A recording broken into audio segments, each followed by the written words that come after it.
Magandang araw mga repa. Gagawa na naman tayo ng video. So, siguro tong video na to is controversial lang na topic about sa pagpapatiwakal.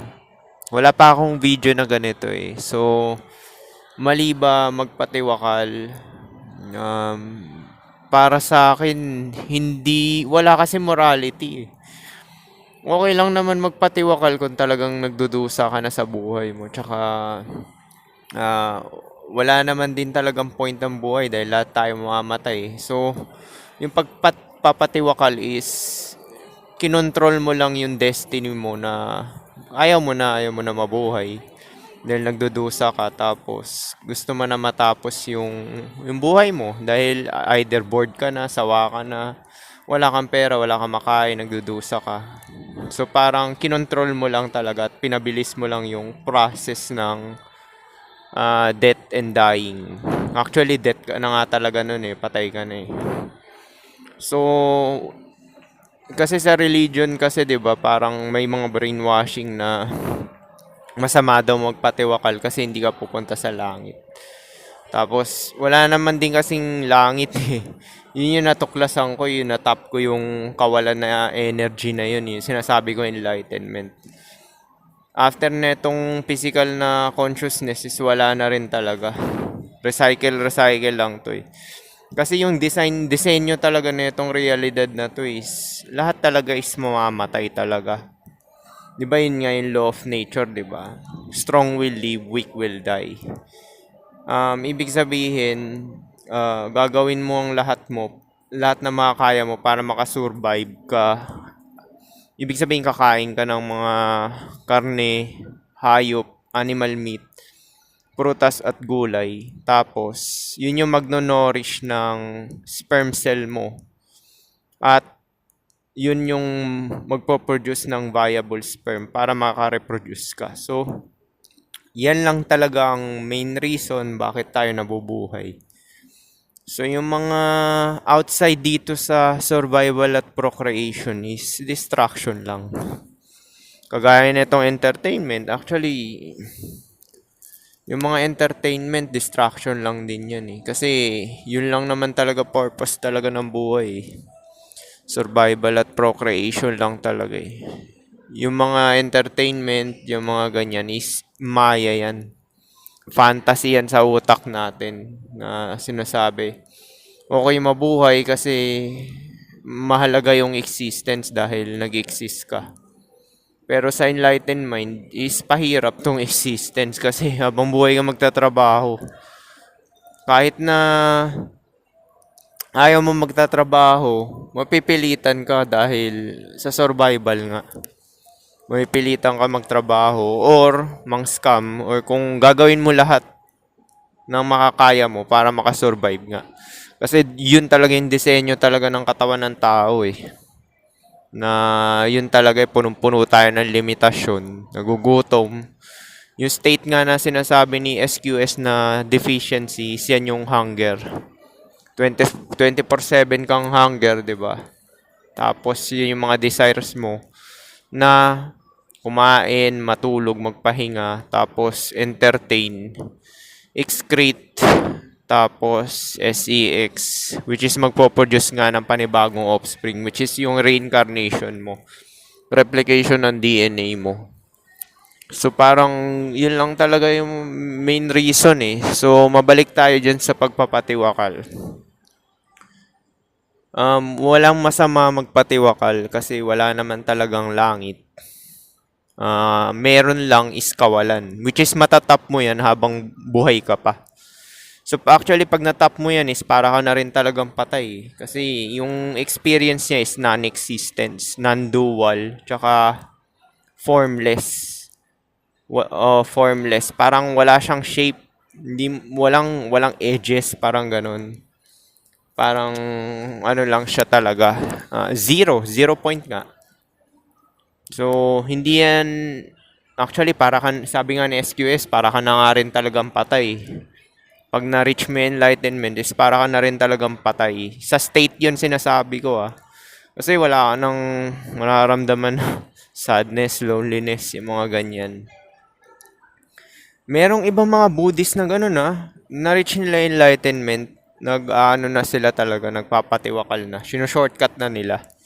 So, lahat naman tayo, since lahat naman dito is mamamatay, so, yung pagpapatiwakal is depende na lang talaga yan dun sa tao na yun kung gusto niya talaga or nandun na siya sa logical na point na talagang sawa na siya sa nangyayari dahil paulit-ulit mo lang naman ang ginagawa araw-araw. Yan yung tinatawag na mundane horror of existence. Merong topic sa SQS niyan mundane horror of existence. So yung mga ginagawa natin sa araw-araw is walang bago, paulit-ulit lang. Kakain, papasok sa trabaho, or magbi-business, may kasalamuha, tapos matutulog, entertain. Ganun naman, paulit-ulit. Hanggang sa tumanda ka. So wala na talagang bago. So nakaka-bore din siya, kalaunan. Na-reach ko nga yung enlightenment, medyo na-bore na nga rin talaga ako noon. At some point din talaga, maiisipan mo na magpatiwakal na lang din Kasi parang nakaka-bore din naman talaga. Hindi to depression, iba yung depression Yung depression kasi social construct yan Kasi hindi talaga ako naniniwala sa depression din talaga. Kasi yung depression is, lahat ng mga emotion daw is nanggagaling yan from the past trauma tsaka sa mga future fear. So, lahat ng emosyon, kaya ka naman nagkakaroon ng anxiety dahil hindi mo alam yung mangyayari sa future. Kung alam mong mangyayari sa future na mamamatay ka, magkakaroon ka ba ng anxiety? Siyempre, ma-accept mo yung fear of death. Yun lang naman talaga yung anxiety, tsaka depression. Yung depression naman is yung paghihirap ng katawan mo, which is, yun yung traumatic simula ng pagkabata ka hanggang tumanda ka. Kaya ka nade-depress dahil sa katawan mo, dahil nagkakaroon ka ng trauma. Physically, emotionally yan. Dahil nga sa mga programming. Pero pag na-reach mo na enlightenment, makaka-feel ka ng pain, pero wala kang depression tsaka anxiety kasi nga, para ka na rin talagang patay. Na kaya nga, pinost ko yung sa, dun sa ko, dun sa community. Yun mismo yung sinabi ni Corolo Lucifer, yung leader ng Phantom Troop sa Spider. Na yun nga, na everyday yung existence niya is parang ready na talaga siya mamatay. Tapos, serenity yung pakiramdam niya. Kasi nga enlightened yung tao na yun Wala rin siyang identity. So, kapareho ko lang din siya mag-isip na actually halos lahat naman ng mga naka-reach na enlightenment pareho na mag-isip na ganito Tsaka tuloy-tuloy na yung thoughts chronological kagaya nga na sinabi ko sa inyo. So, bawat kilos mo, choices mo is may purpose lang talaga. Na nakabase nga lang talaga sa survival. Actually, lahat naman talaga ng ginagawa natin dito sa buhay is doon lang talaga iikot yan sa survival at procreation lang din talaga yan. Doon lang talaga, outside dito is lahat is na lang talaga, yung parang cope na lang. Bakit ba gusto mo ng opposite gender? Bakit ba gusto mo ma-SEX yung mga babae, 'di ba? Kasi masarap sa pakiramdam Kasi yan lang yung pinaka highest pleasure daw ng beast. Yung na kino-consider ni SQS as one. Lahat is na talaga negatibo. Ang positive is sexual orgasm. Pero transient lang yan, panandalian. Pero ang drawback niyan is magpo-produce nga ng mga living organism. Mga living organism nga, 'di ba, na magpo-produce, which is yung offspring nga. Yun ang purpose ng SEX talaga. Yun yung main reason. Tsaka kaya nilagyan ng highest pleasure talaga. Kasi kahit hindi mo naman ituro yan 'di ba? Sinabi ko sa inyo.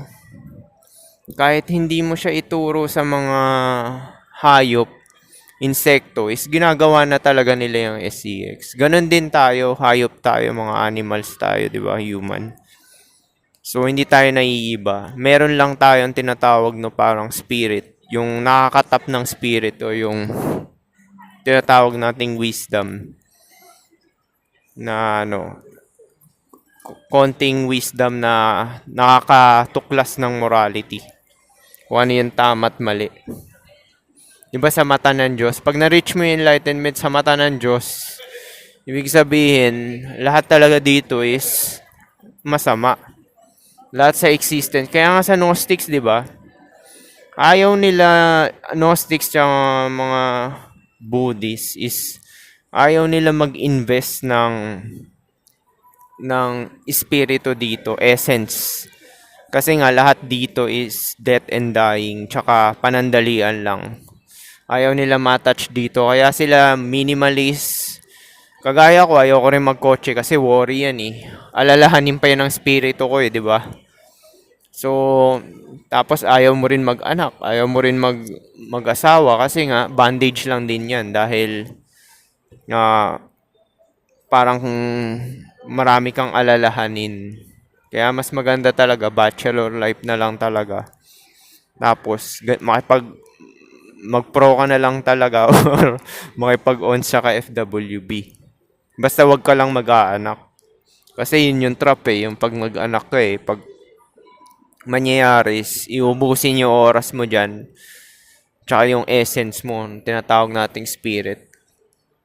Di ba yung spirit mo yung bumubulong sa'yo, di ba? Yung nagsisik ng knowledge. Ba't ba ako nandito? Ano bang purpose ko dito? Bigla kang at some point ng buhay magkakaroon ka ng existentialism nga na sinasabi ko na ano bang purpose ng buhay? Bakit ka nandito? Tapos matutuklasan mo na itong black pill na survival at procreation lang talaga. Guguho talaga lahat ng mga paniniwala mo. Yung mga social construct ng red pill, wala yan, surface level lang yan. Ay kung natuklasan mo yung red pill, natuklasan mo yung lipunan ay gawa-gawa lang, social construct, nandun pa rin yung driving force mo na mag-compete tsaka sa black pill is natap mo yung wisdom na sinasabi ko or spirit or enlightenment is wala na yan. Wala ka ng pakialam dyan. Gagawin mo na lang talaga is parang pampalipas oras na lang mag-survive ganyan. Tapos hanggang mamatay ka, yun lang talaga. AKA graceful exit. Yan yung sinabi ni SQS. Yun na lang talaga magagawa mo, graceful exit. Na Kaya nga 'di ba yung mga Buddhist 'di ba parang yun talaga gusto nilang ma-reach habang buhay sila eh, yung enlightenment na talaga na yun. Kasi parang katumbas na nun talaga yung kamatayan eh. Parang bigla mo matutuklasan, ito na pala yun. Ito na pala yun. Pagkatapos mo magpakahirap dito sa buhay na to, simula bata ka hanggang pagtanda sabay. Ito na pala yun, mamamatay ka lang din pala, di ba? Parang sad, di ba? Sad, nakakalungkot. Nakakalungkot isipin na lahat ng mga paghihirap mo dito, simula bata ka hanggang pagtanda, achievements mo, lahat ng mga medal mo or kung ano-ano mang accomplishments mo dito, pati pa nga memory mo tsaka experiences, pati pa sabihin mo yung body count na naka-attach sa'yo, yung mga mayayabang dyan. Wala rin yan. Dahil mamamatay ka rin. Walang makakatakas sa kamatayan. Yun ang biggest black pill talaga eh. Yung kamatayan talaga yan. Actually, yan din yung yung ipipani-paste ng babae, di ba? Black pill na talaga sila. Namimili talaga sila ng mga suitable partner for long-term security dahil sa survival. Tapos, syempre, dahil hindi naman enlightened karamihan ng babae, wired pa rin talaga yan na mag-procreate. Similar sa mga lalaki na beta male. Yung mga beta mag-isip. Meron naman din mga beta talaga na mag-isip. Oo nga, average looking na nga or pangit. Pero yung mentalidad pa, beta pa, talagang kadagok-dakok na ignorante na talaga yung taong yun. Okay na sana kung average looking ka, pangit ka, pero black pill yung utak mo, di ba? Alam mo yung purpose, tsaka alam mo talaga yung pa-priority mo dito sa buhay na to kasi nga panandalian lang talaga to at lahat may katapusan. Once na-reach mo na yung 30, tapos yung limitasyon mo, bibilis na yan eh. Bibilis na yung buhay, parang split second na lang yan, tumatanda ka na. Nag-reach ako ng 30, tayo na, sabay biglang ngayon, 38 na ako. Iniisip ko na nga eh, everyday ko na nga naiisip yung kamatayan eh. Minsan nga parang sabi ko, pag nakaipon din ako ng pera, bibili rin talaga ako ng baril eh. Para talagang kokontrolin ko talaga yung ano eh, yung pagkamatay ko eh. Kasi wala naman din talagang morality rin talaga eh. Tinatakot lang kayo ng ano eh, ng mga religion na sabihin, kung pakamatay, ano. Oo nga, ganun din naman talaga yun. Hindi naman talaga tayo wired na magpakamatay kasi masakit, di ba? Pero, yun talaga yung pinaka-logical na gawin pagka nagdudusa ka na talaga. Tsaka, ano, in pain ka na dahil sa katandaan. So, another form yun ng control. So, wala akong against sa mga magpapatiwakal kasi control tawag doon eh. Makokontrol mo yung destiny mo na kung paano mo tapusin yung paghihirap mo. Mabuhay pa nga lang dito sa mundo, isa na tong pahirap talaga. Kaya nga isa rin yan, kaya ayaw ko mag-anak. Hindi lang dun sa, ano eh, kasi, syempre, ang anak mo, ikaw din yan. Kaya ka nga nag invest ng ano, dahil DNA mo yan, replication yan, DNA mo, reincarnation. So talagang, kaya ka talaga, ano, mag invest ng oras, pera, attention sa anak mo para palakihin talaga yan kasi ikaw din yan eh. Maaawa ka rin sa condition kasi syempre anak mo yan eh. Kaya nga yun yung black pill na talaga na ano eh, huwag ka mag-anak tsaka huwag ka magpakasal. Tsaka ang gawin mo na lang talaga yung best mo dito na para ano makapass by lang, pass by. Ubusin lang, actually nag-uubos lang talaga tayo ng oras dito eh. Para lang tayong kandila. Parang ako, nasa 70% na yung kandila ako eh. Baka 70. Average lifespan ng mga Pinoy, 71 eh. Nakita ko sa Google yan. Hindi kagaya ng mga puti, umabot ng 90. So, mga ganun. Tatay ko namatay yun, 76. So, once na nag-reach ka ng 30, 40, ikaw na next. Pag 20, hindi mo pa naiisip yan. Pero yung mga Blackpill subscriber ko dito is naiisip na nila yan. Kasi nga, binakpil ko na sila. Na lahat talaga tayo, mga matay talaga. Walang makakatakas. Kaya nga, hindi na mahalaga sa iyo yung mga material na bagay dito eh. Kasama na yung pag-aanak tsaka yung pag-aasawa. Okay lang yung companionship basta wag kayo mag-anak. Kasi companionship parang tulungan lang din kayo niyan eh. Which is yun yung purpose ko dahil introvert ako. Mukhang mahihirapan kasi ako sa business eh. Kung ako lang mag-isa eh. Kasi nga interdependent nga tayo, 'di ba? Kung empleyado, okay lang ako lang mag-isa. Mag-empleo. Pero syempre, hindi na kakayanin ng katawan ko yun pag 50 na ako, 'di ba? Magbi-business ka na lang talaga. Which is, mangangailangan ka ng ng katulong, companionship, or babayaran mo para i-manage yung business mo kung ayaw mo mag-companionship ng opposite gender. Nasa sayo na yan, hindi ako nagbibigay ng prescription kung anong gawin nyo dito.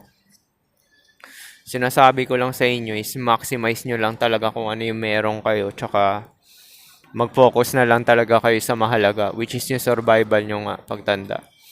Lahat ng epipany ng tao, yun talaga nakabase sa survival. 28 ako nun, nagka-epipany rin ako niyan eh. Kasi yung mga katrabaho ko dati, nagsisi-abroadan na, tapos naiinggit ako dahil malalaki na yung kita nila. Although nakaipon naman ako ng 500,000 nun sa 10 years na pagtatrabaho, pero maliit yun para sa 10 years na pagtatrabaho. Pero hindi ko na rin minasama kasi destiny na rin talaga yun eh. Kasi tinatry ko na rin talagang mag-test noon eh, na marami, pero nahihirapan talaga ako para may humahad lang. Kasi may naniniwala ako diyan eh, yung fate nga talaga, yung destiny na sinasabi natin. Mo control mo lang talaga yung mga kaya mong kontrolin, the rest is by fate na talaga, destiny. Tsaka yung mga rejection galing sa ibang babae, rejection sa trabaho is para rin yun sa ikabubuti mo. Ibig sabihin yun lang din talaga yung kapasidad mo or makakaya mo. So, doon ko na lang yung tinitingnan. Ganun ko na lang siya tingnan. Kaya hindi ako gaano nag-invest ng emosyon dito sa physical na to eh. Dahil lahat dito talaga basura at ano eh. Puro masama eh. Puro frustration. Siyempre kung kasi puro limitasyon talaga dahil sa katawan nga, 'di ba? Need mo talaga mag-survive eh. Yun lang naman talaga yun. Eh pag nalaman mo na yan, eh wala eh, ganun talaga eh. Hindi ka natanggap sa trabaho, ganun talaga eh. Nagkasakit ka, eh lahat naman tayo, dun din papunta, magkakasakit rin talaga. Ganun talaga eh. Yun yung sinasabi ko na pag-accept ng tinatawag nating fate. Control mo yung longevity ng health mo sa pag-exercise, tsaka pagkain ng nutritional na pagkain. The rest is ano na talaga, by fate na. Pero yun nga, mabalik tayo dyan sa pagpapatiwakal. Yun yung another control nga na magagawa mo talaga. Para i-control mo kung hanggang kailan ka na lang mananatili dito sa mundo. Hindi siya masama para sa enlightened mind na sinasabi ko or sa mata ng tinatawag natin ng kawalan. Hindi siya masama kasi lahat din naman tayo is dun din talaga. Dahil yung disenyo talaga nitong realidad na to is ano lang talaga, death and rebirth, death and rebirth, death and rebirth, paulit-ulit lang. So hindi na rin bago 'yan. Hindi naiiba yung pagpapatiwakal sa namatay ka ng natural way or may sakit. Pareho lang din 'yon sa mata ng Diyos na parehong masama. So, ang kaibahan lang dun is ayaw mo na talaga magdusa at talagang kinontrol mo yung destiny mo na talaga kung paano tapusin yung buhay mo, di ba? So, paano? Yun lang siguro sa topic na controversial. Sana ma-upload ko to dahil alam ko yung YouTube, ano yan, demonyo din yan. Ano yan dito, nagre-restrict eh. Pero sana ma-upload ko to. Sige, peace.